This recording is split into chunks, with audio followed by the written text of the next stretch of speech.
Every 2 weeks, the same thing happens to two people who work at the same company, hold the same job title, and earn the exact same salary. Their paychecks land on the same Friday, $2,000 each, deposited within about 90 seconds of one another into two ordinary checking accounts. But the moment that money arrives, it starts living two completely different lives, and neither of them notices it happening in real time. One of them lets it sit. The other one has already decided, months ago, exactly where every dollar of it goes before it lands. Same job, same paycheck, same starting point. 10 years later, one of them is $287,000 ahead of the other. And the uncomfortable part is that it has almost nothing to do with working harder, earning more, or being smarter about picking investments. $287,000 from the same income over the same decade between two people who genuinely started in the same place. We're counting down 10 proven ways to let money work for you. Number one is the one almost nobody does, and it's the only one that makes the other 9 automatic. Way number 10, and it's the floor of the entire structure. Stop letting the money you've already saved sit somewhere that pays you nothing for holding it. Marcus has an emergency fund, which genuinely puts him ahead of most people. $6,000, sitting in the same checking account he opened in college. The interest rate on that account is 0.01%. That's not a typo, and it's not unusual. It's the default most people never change. $6,000, earning roughly 60 cents a year. His money isn't working for him. It isn't even really sitting still. It's slowly losing ground to inflation. Denise moved her $6,000 into a high-yield savings account on a Tuesday afternoon.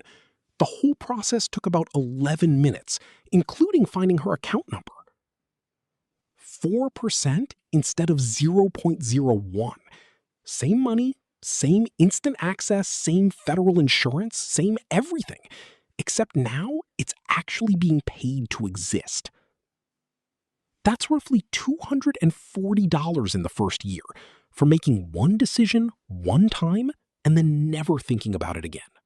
Compounded over 10 years, with both of them continuing to save at the same rate, that single Tuesday afternoon is worth about $4,800. Floorplan rule number 10. Never let a dollar sleep for free. If money is sitting still, it should at least be earning something while it waits. Way number 9. Credit card rewards, done the boring way, which is the only way they actually make you money instead of costing you money. Marcus saw the ad everyone sees. 60,000 bonus points, airport lounge access, a card with gold trim that feels substantial when you hand it over. What the ad doesn't lead with is the annual fee, the minimum spending requirement to unlock the bonus, and the interest rate on any balance he carries. The points are worth around $600. The interest he pays chasing them, plus the fee, costs him more than that every single year. Denise's card is genuinely boring. No metal, no lounge, no trim. Flat 2% back on everything she buys, and no annual fee at all. But she pays the balance in full every month, which means she never pays a cent of interest, and the cashback gets swept automatically into her investment account. That turns rewards into something different. It's not a perk anymore. It's a 2% discount on her entire life, and that discount gets invested. 10 years of invested cashback against 10 years of points chased with interest attached works out to about $7,200 of difference. Floorplan rule number 9. Rewards only count if they cost you nothing. The moment you're carrying a balance to earn them, the math has already flipped. Way number 8. This is the one where the numbers stop being small, and it's also the one people spend the most energy avoiding. Marcus knows he should be investing. He fully intends to. He's just waiting for the right moment. and he's been waiting for that moment for 6 years now. So he watches. On red days, he feels vindicated for staying out. On green days, he decides it's gotten too expensive to start now. Every single day offers a fresh reason to wait one more day. And 6 years of those days have now quietly passed without a single dollar being invested. Denise genuinely could not tell you what the market did yesterday or last week. And that's not carelessness. It's the entire design of her approach. On the first of every month, $300 leaves her checking account automatically and buys a plain, unremarkable index fund. Up market, down market, it doesn't matter. She's not predicting anything. She's not picking winners. She's just showing up on schedule, which turns out to be the part most people can't sustain manually. $300 a month for 10 years at historical average returns puts her ahead by roughly $54,900 purely from attendance. Floorplan rule number 8. Boring buys the beach house. The strategy that sounds least impressive at a dinner party tends to be the one that actually compounds. Way number 7, and this is the closest thing to free money that exists in ordinary personal finance. It's sitting in your HR portal right now. Marcus's employer matches retirement contributions up to 4% of his salary. On $52,000, that's just over $2,000 a year. He never enrolled, not because he decided against it, but because the form looked long, he meant to do it later, and later never had a deadline. So every year, roughly $2,000 that was budgeted for him with his name on it simply goes unclaimed and stays with the company. Denise enrolled during onboarding in the first week before she'd even learned everyone's names. The form took about 9 minutes to complete. 4% of her pay goes in, and 4% gets matched on top of it. That's 100% return on that money, instantly, before any market growth. There is no investment available to either of them that reliably doubles money the moment it's contributed. This is the only one, and it required a single form. Matched contributions plus a decade of growth on them come to roughly $32,400 that Denise has, and Marcus simply doesn't. Floorplan rule number 7. 100% return is hiding in your HR portal. If your employee offers a match and you haven't claimed it, that's the highest priority thing on this list. Quick tally before we continue. We're 4 ways in on identical salaries, and the gap already sits at about $99,300. Way number 6. What you do with the money your money earns, which sounds like a small detail and turns out to be a compounding one. A few of Marcus's older holdings pay dividends, small amounts, $90 one quarter, $140 the next, arriving quietly in his account. And every time one lands, it registers as found money. It goes toward dinner out, a new pair of headphones, something small that felt earned at the time. The asset produces income, and the income immediately leaves, so the asset never grows, and next quarter it produces the same amount it did before. Denise changed one setting when she opened her account: automatic dividend reinvestment, which is usually a single checkbox and usually turned off by default. Now, every dividend buys additional shares. Those shares generate their own dividends, which buy more shares again, and the cycle repeats without her involvement.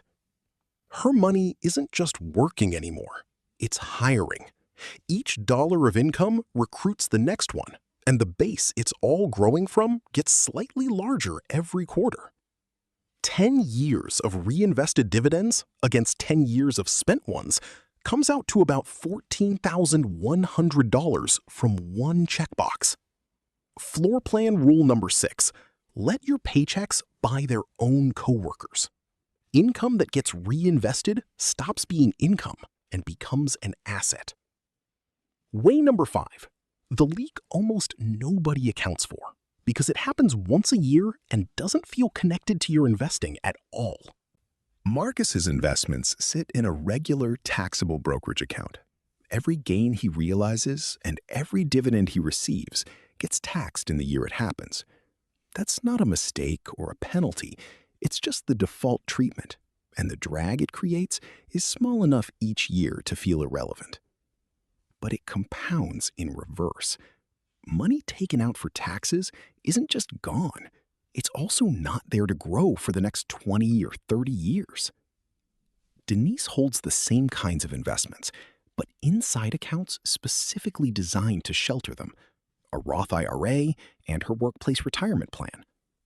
Same funds, same market, same contributions. The difference is that growth inside those accounts isn't taxed along the way, so nothing gets pulled out mid-flight.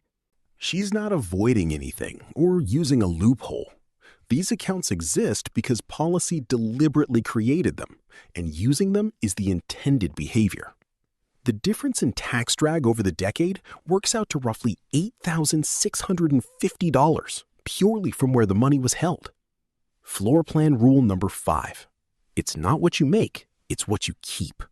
The account you hold something in matters nearly as much as what you hold. Way number 4. The investment that doesn't look like an investment, which is exactly why it sits untouched in so many otherwise reasonable financial plans. Marcus carries a credit card balance, $4,200 at 24% interest, and he pays the minimum because the minimum is what's printed in bold. At that rate, the interest alone runs about $1,000 a year. That's $1,000 leaving permanently, buying nothing, and it repeats annually. It's been 3 years. He's paid roughly $3,000 in interest, and the balance has barely moved, because the minimum is designed to keep it there. Denise had a balance once too. She listed every debt by interest rate and put every spare dollar against the highest one while paying minimums on the rest. Here's the reframe that makes it click. Paying off debt at 24% is mathematically identical to earning a guaranteed 24% return, tax-free. No investment available to an ordinary person reliably offers that. It's the highest guaranteed return most people will ever have access to, and it's sitting on their statement. She cleared it in 11 months.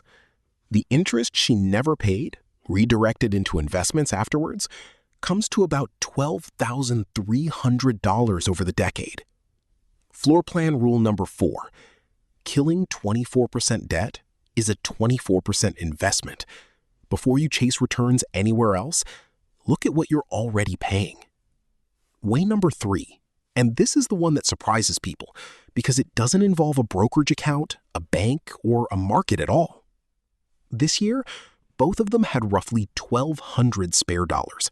Not an emergency fund, not earmarked for anything, just money that happened to be available. Marcus spent his on a new phone. It's a genuinely excellent phone. It takes remarkable photographs, and it does everything the previous one did. In 2 years, it will be worth around $90 on resale. The money didn't disappear exactly. It just stopped being money. Denise spent hers on a certification in her field. $1,200, some evenings and weekends, and a test she wasn't certain she'd pass. 6 months later, it contributed to a promotion, and the promotion came with a $7,000 raise. That's the part that changes the math entirely. Because that raise doesn't happen once. It repeats every year. It becomes the baseline every future raise is calculated from. And she invests the difference. Compounded across the decade, that $1,200 decision is worth roughly $61,700, making it the highest return of anything in this video. Floorplan rule number 3, the highest yield asset is between your ears. Your ability to earn is the only asset that can appreciate faster than the market. Way number 2. This one is less a tactic than a shift in how you think about where money actually comes from. Every dollar Marcus has earned in his life came from the same place. He traded hours for money. Show up, get paid, repeat. That works reliably, right up until the hours stop. A sick week pays nothing extra. A vacation pays nothing extra.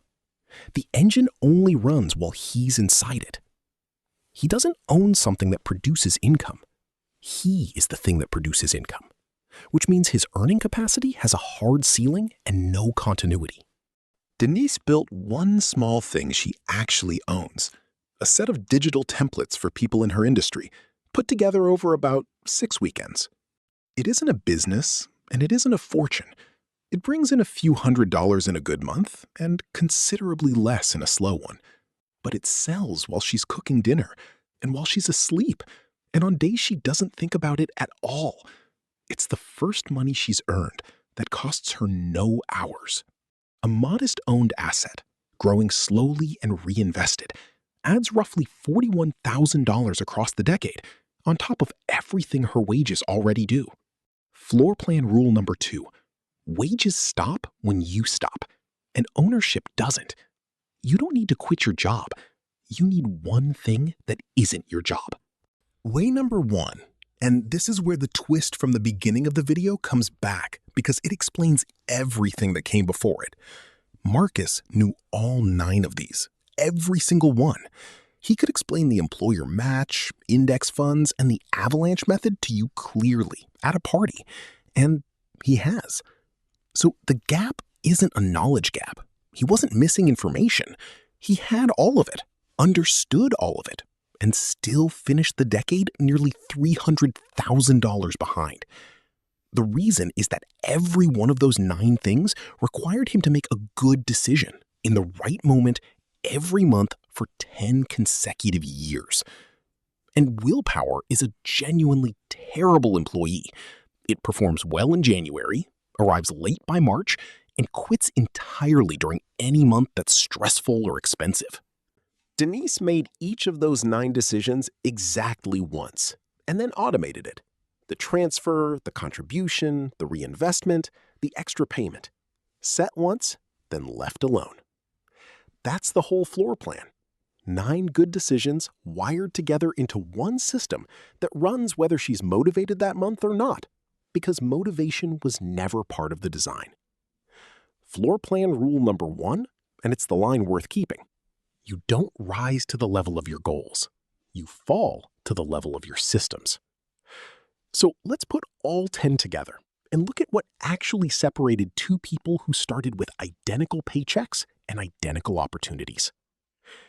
The savings account that paid something instead of nothing. The cashback that got invested instead of spent. The index fund bought on schedule instead of on instinct. The employer match claimed instead of forfeited. The dividends reinvested instead of consumed. The accounts that sheltered growth instead of leaking it every April. The debt killed instead of maintained. The certification bought instead of the phone. The small asset built instead of only hours sold. And the automation holding all 9 of them together. Same job, same paycheck, same 10 years. $287,000 apart. None of this happened because Denise was smarter or luckier or better with numbers. She made 9 ordinary decisions, once each, and then removed herself from the process. Marcus made the same decisions too, in his head, repeatedly, for a decade. He just never converted any of them into something that ran without him. And that's genuinely the entire difference. Not knowledge, not income, not discipline. Just the gap between deciding something and building something that makes the decision permanent.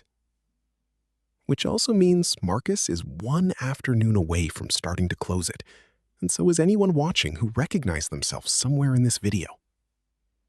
Same paycheck, different floor plan. Pick the one on this list that costs you the least effort, automate it this week, and let it run. If breakdowns like this are useful to you, the psychology and the actual math behind why identical incomes produce wildly different outcomes, share, like, and subscribe, and I'll keep making them. And if you want to see what a decade of these 2 decisions actually looks like month by month, that video is on screen now. I'll see you in the next one.